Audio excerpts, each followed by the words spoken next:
Hi everybody, welcome to Leon's Chainsaw Parts and Repair.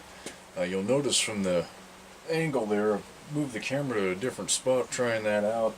I want to test run Vaughn's Homelite 360 here, but a number of users have pointed out that when I'm trying to crank one of these or run it on the bench, it vibrates the camera so bad it's hard to see what's really going on. So we'll see if this works any better. Hope that mic is picking up my voice well enough. I'm not a soft-spoken person, so I think we'll be alright.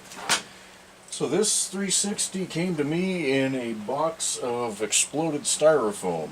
The box was lined with styrofoam, and unfortunately the parts rattled so much that, well, there was little bits and chunks of styrofoam in just about everything. But it did arrive safely, so that's what's important. The saw had been torn down quite a long time ago.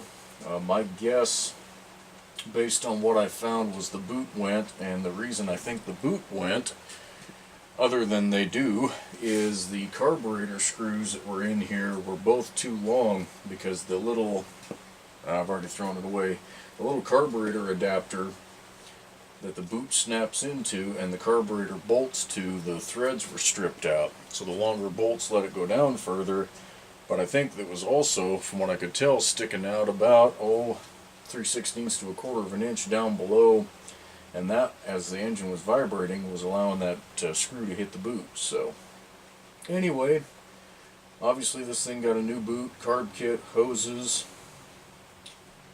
the starter shield was missing inside for the spring, one AV rubber needed to be done, the throttle handle was completely torn apart.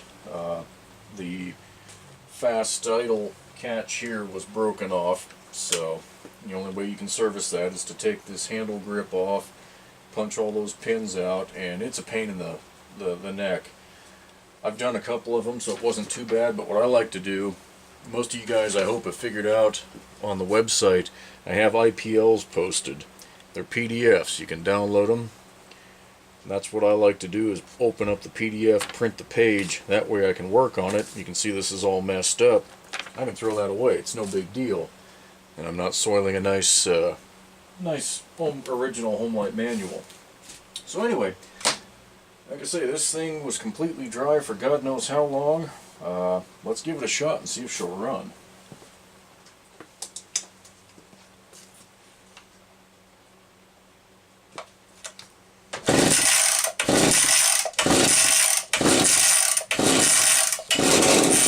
That's a good sign.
Alright, well, that's a promising start, but this thing is not acting right at all, so I'm going to guess that the check valve in the carburetor is blown out. So I'm going to pull this back apart and come back when it's running right. But we know it's got good compression, we know it's got spark, and as soon as we fix the fuel issue, Vaughn, this thing's going to be ready to rock and roll.